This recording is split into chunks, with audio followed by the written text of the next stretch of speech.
I broke down the initial 53-man roster for the Chicago Bears that I project before training camp. Let's just project now the starters for the Chicago Bears before training camp. So just starters at every position, offense, defense, special teams. I'm going to take a stab at this. Let me know what you guys think about this, man. What is going on, y'all? Fox Sports All back at it with another video talking, of course, some NFL here to talk about the Chicago Bears. So if you're a Bears fan, please hit that subscribe button down below. Please make sure you're all following me on all my social media platforms.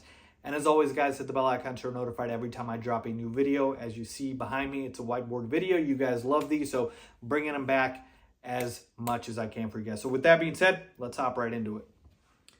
All right, so here we go. I've got every starter, projected starter, listed for every position for the Bears for what I believe for this upcoming season. We've got offense on the left side, defense on the right side. I'm going to go through this, right? And some of these might be obvious, but we'll talk about the other ones that are not so obvious, all right? And we'll kind of go from there. So we'll start here at the top with the quarterback position. No questions asked here. It's Justin Fields. No brainer. Duh. Let's just move on to the running back spot here. I've put Khalil Herbert down as the guy. Now, I firmly believe Roschon Johnson will take the starting spot from Khalil Herbert eventually, but it's not going to happen at the beginning. I think Khalil Herbert will be given the starting job at the beginning, unless, of course, Roschon Johnson somehow just, completely impresses the coaches in training camp and they have to give it to him. But I don't foresee that happening because he's a rookie. I think they give Herbert the opportunity at the beginning, and then, again, I think Roschon Johnson just showcases his talent and steals it from him early as week 4, as late as maybe, halfway or past that point of the season. So week 8, 10-ish, if you will. But eventually he will. All right. But Herbert, to me, I think he deserves to start just based off of the fact that, he's kind of not the veteran, if you will, but the next guy in line after Monty left and has got the most experience with the Bears because we've got behind him a free agent that we signed in Dante Foreman. Same thing with Travis Homer, and then a rookie in Roschon Johnson. All right, moving on to the wide receiver spot. It's pretty much set, folks. I don't foresee any changes here with DJ Moore, Darnell Mooney, and Chase Claypool. I think they will be locked in as our 3 wide receivers, starting wide receivers. Now, for those that are really down on Chase Claypool, I'm not one of them. They could make the argument that, hey, I could see rookie Tyler Scott start to steal Chase Claypool's snaps maybe later on in the season if Claypool really struggles right after he's been given an ample amount of opportunity. Again, I don't foresee that happening. I'm a big believer in Claypool, but there are those doubters and naysayers out there that will say that, all right? But for the most part, I don't really see these 3 wide receivers losing their starting spot at any point during the season. All right, tight end spot, yeah, Cole Kmet there. Now, I know we signed Robert Tonyan. Tonyan's not going to take the tight end 1 spot from Kmet. He is going to play at the same time as Kmet on the field in 2 tight end sets, and he'll be playing in relief of Kmet, right? If Cole needs a breather, etc., we're going to put Tonyan out there. There'll be packages with both of them, but yeah, Cole Kmet, make no mistake about it, he is the bona fide locked-in starter. All right, here we go, offensive line. It's been a talk of the offseason, if you will, since last year. But I think the starters have pretty much, fallen into place here. Braxton Jones at the left tackle spot, Tevin Jenkins at the left guard spot, Cody Whitehair at center, right guard Nate Davis, and right tackle Darnell Wright. So let's just go through real quick. Braxton Jones did nothing to lose his job from last season as a rookie in the getting drafted in the 5th round. So I think just going into year 2, he's going to be even better, and he's going to be our starter there. At the left guard spot, Tevin Jenkins was told he was making the transition over to the left side when we signed Nate Davis in free agency, and I think Tevin Jenkins knows that, and I think he obviously had a solid season last year, so I think he's just going to build on top of that, and knowing that, hey, I'm going to be playing one side of the line, I don't have to worry about both, I think that's going to help Tevin in his progression.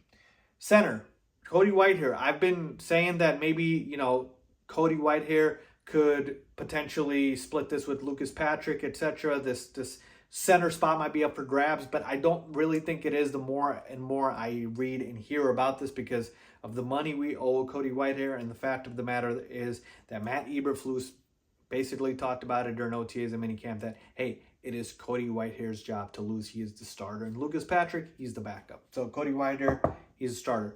Right guard Nate Davis, we didn't pay him to come off the bench. He's starting, folks. We signed him in free agency, so he is going to play the right guard spot, which is what he played in Tennessee. And finally, Right tackle, Darnell Wright, drafted him, used the top 10 overall pick. He's playing, he's a starter, and I'm expecting big things out of Darnell Wright.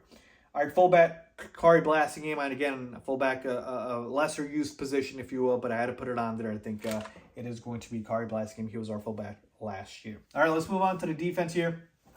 At the two defensive end spots, I've got Travis Gibson and DeMarcus Walker. Travis Gibson, just by default, being our best edge rusher. I know we still need to address this position, but as of right now, he's going to be the starter. And the other side, we've got our free agent signee from the Titans as well, DeMarcus Walker. So I think it's a very safe bet that both of these guys start at the edge rusher spots.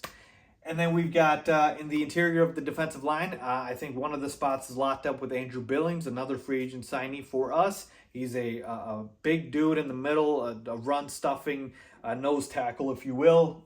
And then the other one, I've got Javon Dexter taking the starting spot at the other defensive line position. Now, it could be, hey, Zach Pickens is another guy there. It could be Justin Jones, but I really feel like Javon Dexter is a guy who is impressing in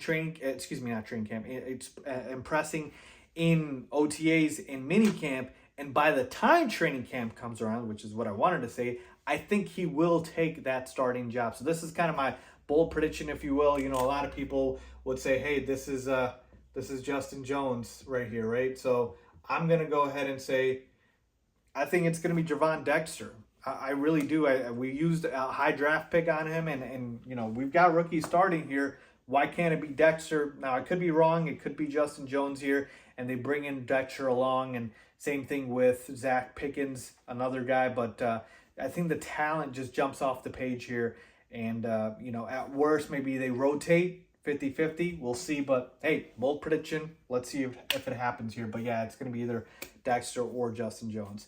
Linebacker spot, I think there's really nothing much to talk about in the first two. It's going to be Tremaine Edmonds, who we got over from the Buffalo Bills in free agency, and TJ Edwards, we got from the Eagles. I think they're locked in.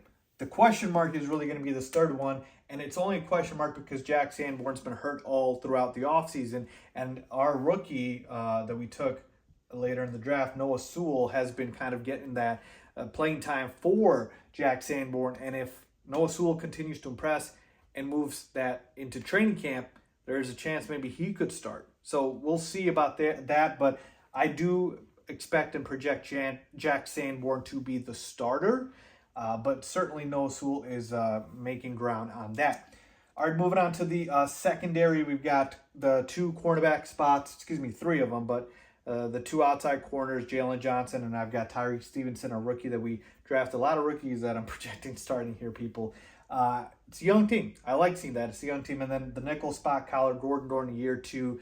I think he is going to lock up that spot. So to me, yeah, I don't really see much here. I don't think, Kendall Vildor, Terrell Smith, guys like that will take any of these spots. I think Stevenson's going to get that number 2 outside corner spot. Strong safety, free safety, Brisker, Jackson, nothing to talk about here. I think they're virtual locks at that. And then finally, special teams, same thing. Trenton Gill, punter, kicker, Howard Santos, long snapper, Patrick Skills.